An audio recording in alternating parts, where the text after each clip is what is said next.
Hi, I'm Katie from Ornamental Trees, and in this guide I'm going to show you how to thin an apple tree. Fruit thinning is a very simple process that involves removing surplus fruitlets from a fruit tree and is done for a few reasons. Firstly, it improves the size and quality of our fruit. By removing surplus fruitlets, it reduces the amount of competition for nutrients, water and sunlight. Secondly, it encourages a more consistent crop year on year. Apple trees have a tendency to produce heavy crops one year and a lighter crop the next. Fruit thinning helps to balance the tree's energy and division of resources between this year's crop and next year's crop. Fruit thinning will remove excess weight from branches that are heavily laden with fruit, reducing the risk of breakage. It also gives you an opportunity to discover any issues that need to be treated, for example diseased branches or insect infestations.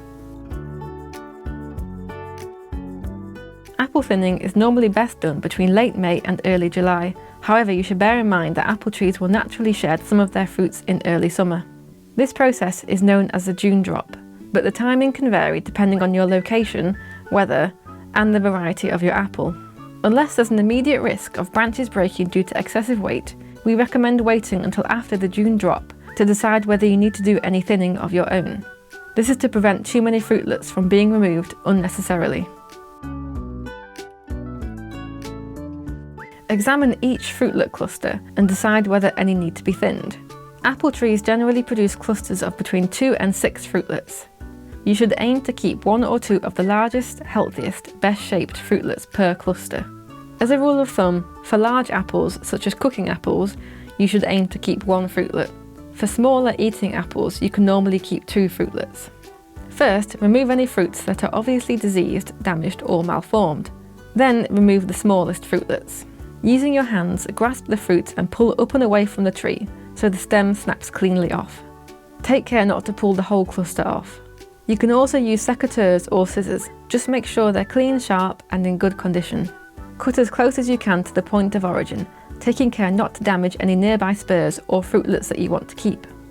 If you have a few similar looking fruitlets and you're not sure which one to remove the ones that have the least sun exposure. It may seem counterintuitive to remove apples that seem perfectly healthy, but it will be worth it in the end.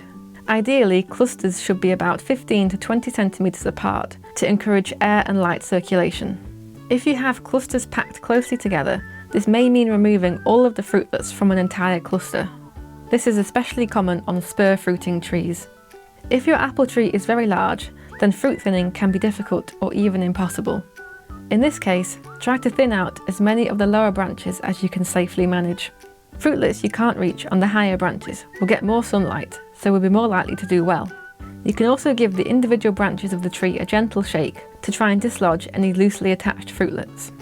When you're finished, gather up your fallen fruitlets and put them into compost or dispose of them appropriately to prevent pests and diseases. We hope you found this guide useful. For more tree care advice, don't forget to watch our other video guides.